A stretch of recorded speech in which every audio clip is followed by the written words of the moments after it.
Hello, I'm Mark Edwards. I'm the author of a number of psychological thrillers, books in which scary things happen to ordinary people. And today I'm going to be reading to you from my forthcoming book, The House Guest. This is a proof. This is what it's actually going to look like when it comes out on June the 3rd. And I'm going to read to you from chapter 1. The woman standing on the front stoop looked like she'd crawled straight out of the Hudson. Water dripped from the hem of her little summer dress and pooled around her boots. Her hair, blonde but darkened by rain, stuck to her forehead. Seeing me, she did a double take and glanced at the number on the mailbox beside the door. Are Mona or Jack home? She asked. Have I got the right address? They're away, I replied. Away? Yeah, afraid so. I'm the house sitter. Oh, damn it. Water clung to her eyelashes like teardrops. I knew I should have called ahead.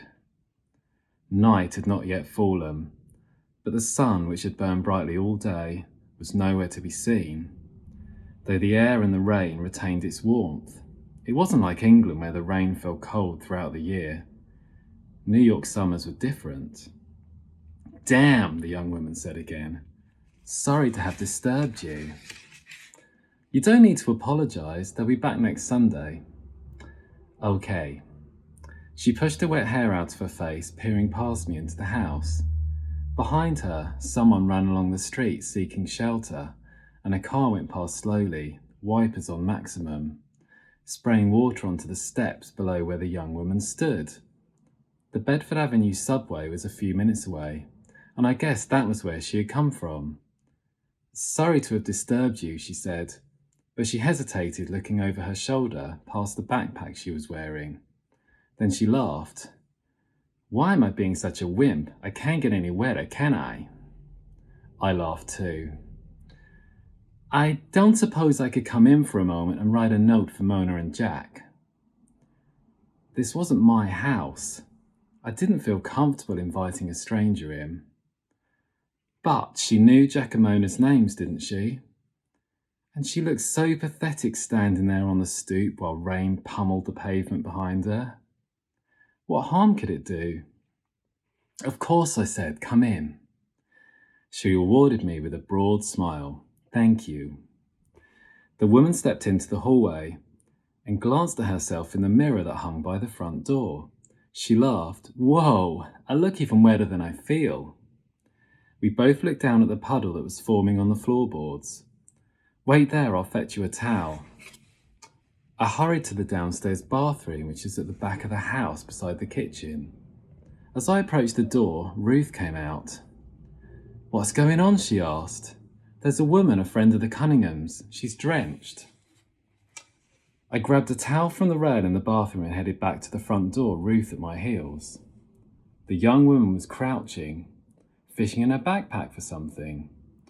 As she stood, I handed her the towel and she wiped at her face and arms, rubbing her hair before tying it back in a scrunchie she pulled out of her bag. She tugged at the shoulder straps of her dress and pulled herself up to her full height. She was around 5'6" or 5'7", and I guess she was about 25. A few years younger than Ruth and me anyway. She was pretty, with a gently sloped nose and hazel eyes. I'm Eden, she said. Adam. She turned to Ruth. Please tell me your name is Eve. All three of us laughed at that. I'm afraid not, it's Ruth. Oh, well, I guess that would have been too weird. Adam, Eve, Eden. We'd have to start watching out for serpents and whatnot. We all laughed again, a little awkwardly. So Mona and Jack have gone away, Eden had said. Yeah, I replied, they're on a retreat in New Mexico. You mean like one of those things where people go into the desert and find themselves? Something like that. Ha, that sounds like them. I mean, if I want to find myself, I go to a bar, but different strokes, right? And you'll have to read on to find out what happens next when they let this stranger into their home. I hope you enjoyed that, and thank you for listening. Bye.